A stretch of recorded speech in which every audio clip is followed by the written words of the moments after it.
today's video, I'm going to share how my past sexual trauma still affects me today.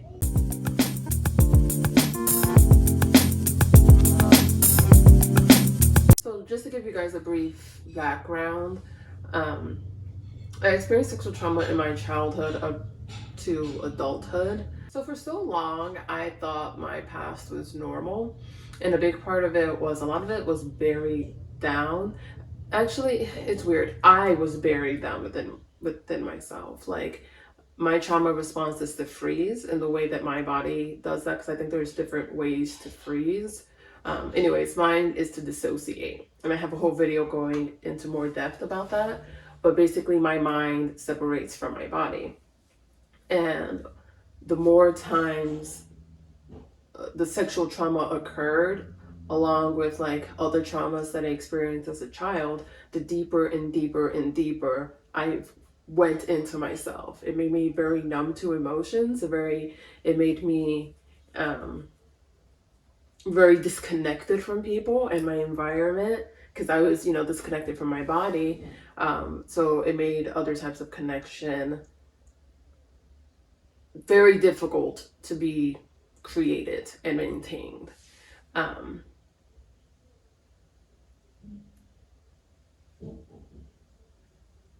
And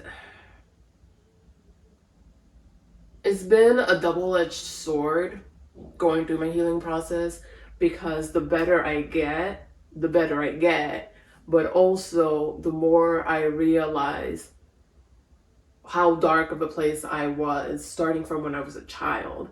And it does breed a resentment of like people who necessarily I'll just say people who've had easier lives, like, and I hear them complain about certain things.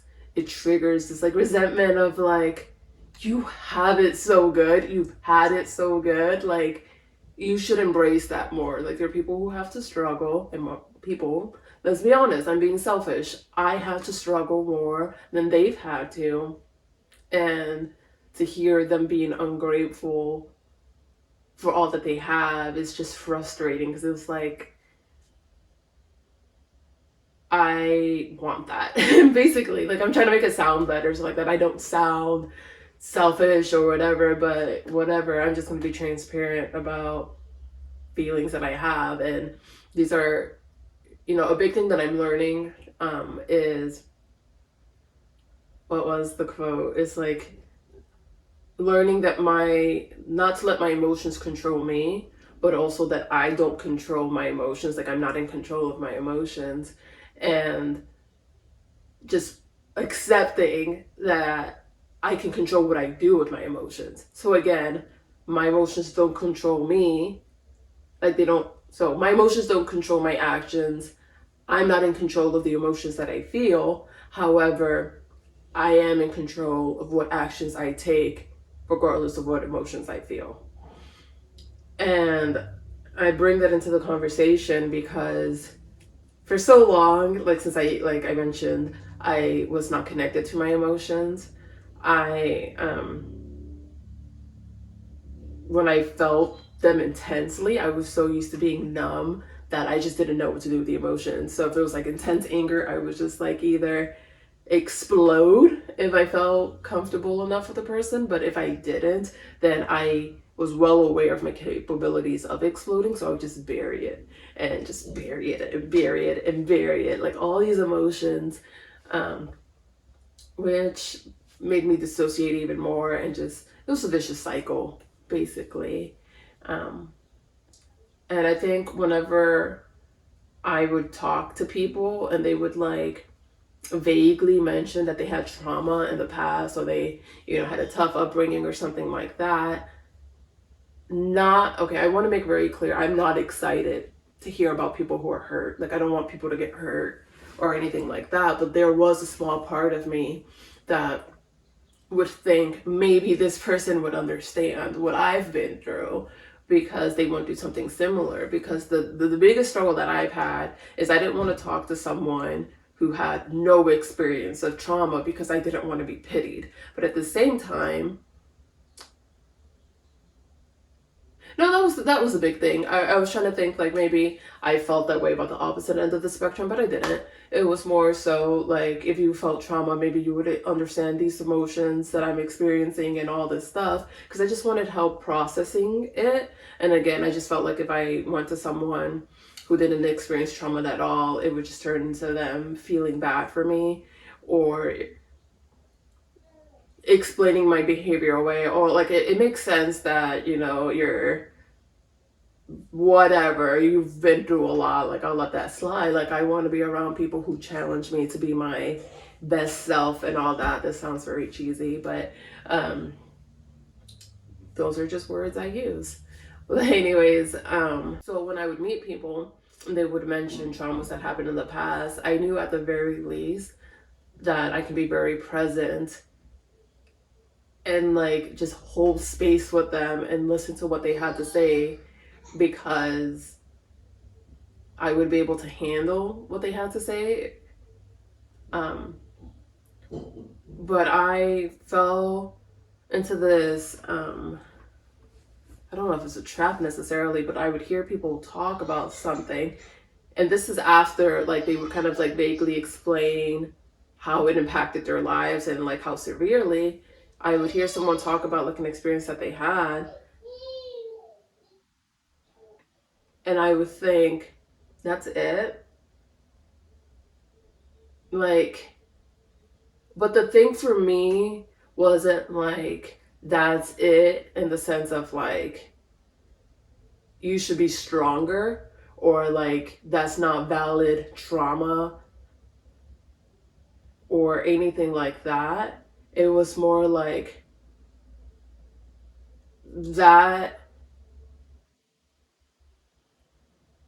that incident or that specific trauma to you has this large impact on your life, and it was an isolated incident or whatever, then what does that mean for me? Like, if that's enough to make a person, to make multiple people, because there's multiple people who would have like similar stories, if that's enough to affect you in this way, and it's taking this much time to heal from it, then what does that mean for me? And I recognize now that it's very selfish because I'm making their trauma about me. So that's something I definitely don't do anymore, but it definitely came from good intentions of just wanting a safe place to talk to someone where I didn't feel like I was being judged, and just someone that I felt like I could learn from for that specific instance, because I don't think it's something that if you don't have experience with, you can't fully relate. Not that I think it's a great thing to relate to this, but it just made it hard, I'll say. And then tying this conversation back to resentment, I just have a difficult time sometimes. I wish I could say I don't experience this anymore, but I do. And I'm really working on it. But it's just like this huge, like, my inner child or whatever throwing a temper tantrum inside of me of like, this is not fair. Why were these the cards you were dealt? And then I try to ground myself or center myself by thinking there are people who have it worse than me, who might look at someone in my situation and think the same thing. Like, yeah, that's rough, but I don't know, like the the Dave Chappelle example of like, but I had to eat a dog today. Like, sorry that your life sucks, but mine is a little bit worse. But the thing is, right now, as I'm saying this out loud, I'm trying to think of what I would want to say to another person. And the biggest thing is, I would say, don't compare yourself to others. Don't compare your trauma to others. Your trauma is, impacted you in its own way, because basically just avoid the comparison game. It's not going to help you on your healing journey. It's just going to bring more negatives than any good. But it's just hard not to revert to that line of thinking. And that line of thinking is what breeds resentment. Okay, so it all came together. And I just really want to let people know, if you're struggling with this is completely normal. It does not make you a bad person. It is completely possible for these two realities to exist. For you to have one point compare your trauma to like someone else's and inadvertently or overtly invalidated theirs, like my trauma is worse than yours, what are you crying about? But also to recognize that you've done that in the past and realize that line of thinking isn't productive, it's not helpful for you or the person you're comparing it to. I would like to add, I never said this out loud to anyone.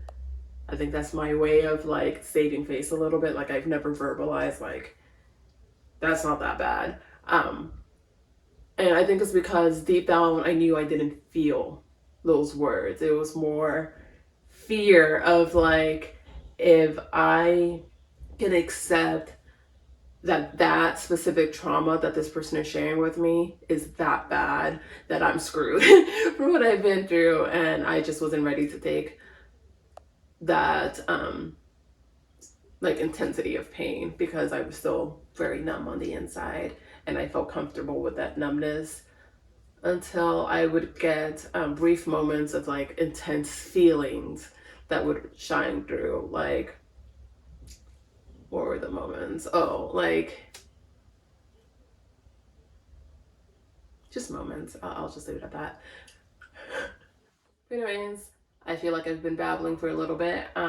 If you have any questions that you would like answered from the perspective of someone who has experienced sexual trauma and is currently going on a healing journey, let me know in the comments.